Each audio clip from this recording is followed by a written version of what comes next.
What's up guys, in this video I'm gonna show you how to demand a release in Madden 26 Superstar mode. If you're trying to demand a release, here's how the system actually works.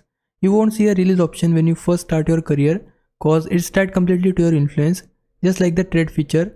As you move through each chapter, you'll unlock different choices based on how much influence you build.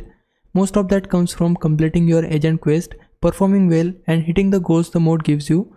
The more influence you earn, the more control you get over your career. Just like trades, you can't request a release in the middle of a season. The game only gives you that option once the season ends and you have reached the influence tier that unlocks it. Until then, the release option stays locked on the sphere of influence screen. Once you have built enough influence and finished the season, you will see the release option appear. If you choose it, your player enters free agency and you can pick where you want to continue your career.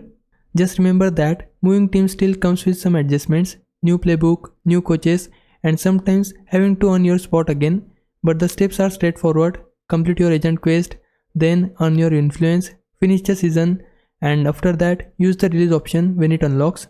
Hope this helps. If it did, please like this video and subscribe my channel. For now, thanks for watching. Bye bye.